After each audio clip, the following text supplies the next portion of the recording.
Partner app के through client की profile में एग्जिस्टिंग फंड में एसआईपी कैसे करें। पार्टनर ऐप लॉगिन करेंगे, उसके बाद क्लाइंट ऑप्शन में जाके क्लाइंट को सर्च करेंगे और क्लाइंट के नेम पर क्लिक करेंगे।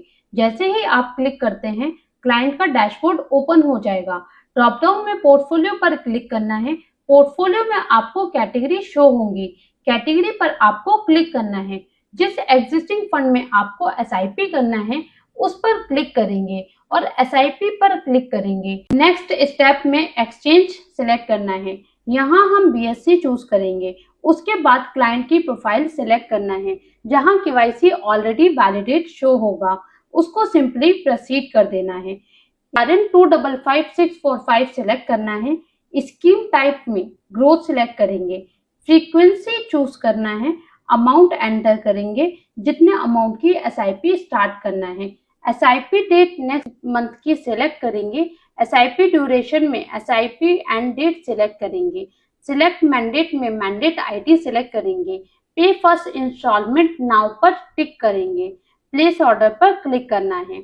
जैसे ही आप ट्रांजैक्शन इनिशिएट कर देते हैं, उसके बाद क्लाइंट के पास ऑथेंटिकेशन मेल और एसएमएस जाता है।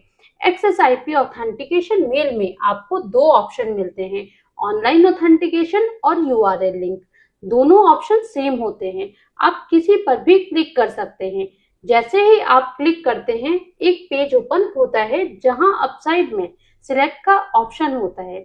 उसमें क्लाइंट का मोबाइल नंबर सिलेक्ट करना होता है। उसके बाद नीचे ऑर्डर शो हो जाएगा XSIP का। सिलेक्ट ऑल पर क्लिक करना है। उसके बाद नीचे ड्रॉप डाउन में जनरेट ओटीपी का ऑप्शन आएगा, उस पर क्लिक करना है। ओटीपी क्लाइंट के पास ईमेल और एसएमएस दोनों पर जाता है। ओटीपी एंटर करके सबमिट करना है और इस तरह क्लाइंट का ऑथेंटिकेशन सक्सेसफुली कंप्लीट हो जाता है। अगर पार्टनर अपने ऐप के थ्रू क्लाइंट के बिहाफ पर ऑथेंटिकेशन करना चाहते हैं तो ऑथेंटिकेट ऑप्शन पर क्लिक करना है। फिर सेम पेज जो क्लाइंट के पास ओपन होता है वो ओपन हो जाएगा, जहां अपसाइड में सिलेक्ट का ऑप्शन होता है। उसमें क्लाइंट का मोबाइल नंबर सिलेक्ट करना होता है। उसके बाद नीचे ऑर्डर शो हो जाएगा XSIP का। सिलेक्ट ऑल पर क्लिक करना है। उसके बाद नीचे ड्रॉप डाउन में जनरेट ओटीपी का ऑप्शन आएगा, उस पर क्लिक करना है। ओटीपी क्लाइंट के पास ईमेल और एसएमएस दोनों पर जाता है। ओटीपी एंटर करके सबमिट करना है और इस तरह क्लाइंट का ऑथेंटिकेशन सक्सेसफुली कंप्लीट हो जाता है। जैसे ही क्लाइंट का ऑथेंटिकेशन कंप्लीट हो जाता है, उसके बाद क्लाइंट के पास पेमेंट लिंक जाता है। उसमें check order and make payment और यूआरएल लिंक होता है। आप किसी पर भी क्लिक कर सकते हैं। क्लिक करने के बाद एक पेमेंट पेज ओपन होता है, जहां हमें सिलेक्ट मोड का ऑप्शन मिलता है। यहाँ पर मल्टीपल पेमेंट ऑप्शंस अवेलेबल होते हैं, डायरेक्ट पे, nodal account, one time mandate और यूपीआई। अगर क्लाइंट नेट बैंकिंग के थ्रू पेमेंट करना चाहते हैं तो आपको डायरेक्ट पे और या नोडल अकाउंट सिलेक्ट करना है।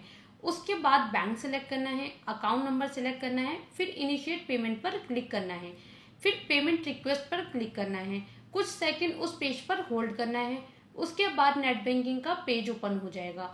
नेट बैंकिंग का यूजर आईडी पासवर्ड मेंशन करके लॉगिन करना है। फिर ओटीपी जनरेट करेंगे। बैंक अकाउंट में जो मोबाइल नंबर रजिस्टर्ड है उस पर एक ओटीपी आएगा। ओटीपी फिल करने के बाद पेमेंट अकाउंट से डेबिट हो जाएगी। अगर क्लाइंट यूपीआई और नेट बैंकिंग यूज नहीं करते हैं तो वो one time mandate option use कर सकते हैं। One time mandate option use करने के लिए क्लाइंट का मैंडेट कंप्लीट करना होता है, जिसके थ्रू मैक्सिमम 2 से 3 वर्किंग डेज में बैंक अकाउंट से अमाउंट ऑटो डिडक्ट हो जाता है। वन टाइम मैंडेट सिलेक्ट करेंगे, फिर बैंक सिलेक्ट करना है, अकाउंट नंबर सिलेक्ट करेंगे, मैंडेट आईडी सिलेक्ट करना है। जो मैंडेट लिमिट हमने सेट करी होगी वो शो हो जाएगी। फिर इनिशिएट पेमेंट पर क्लिक कर देंगे।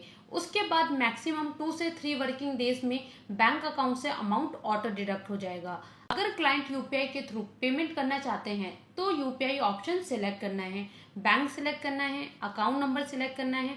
उसके बाद इनिशिएट पेमेंट पर क्लिक करना है। नेक्स्ट स्टेप में वीपीआईडी में यूपीआई आईडी एंटर करना है और सबमिट पर क्लिक कर देना है। अब क्लाइंट के पास यूपीआई ऐप पर रिक्वेस्ट जाएगी, जैसे फोन पे, पेटीएम, गूगल पे। क्लाइंट को अपना यूपीआई ऐप ओपन करना है। उसमें बॉम्बे स्टॉक एक्सचेंज या फिर इंडियन क्लियरिंग कॉर्पोरेशन की साइट से पेमेंट रिक्वेस्ट जाएगी, उस पर पेमेंट करना है। पेमेंट कंप्लीट होने के बाद मैक्सिमम 2 से 3 वर्किंग डेज में RBM इजी इन्वेस्ट ऐप में रिफ्लेक्ट हो जाती है क्लाइंट की प्रोफाइल में।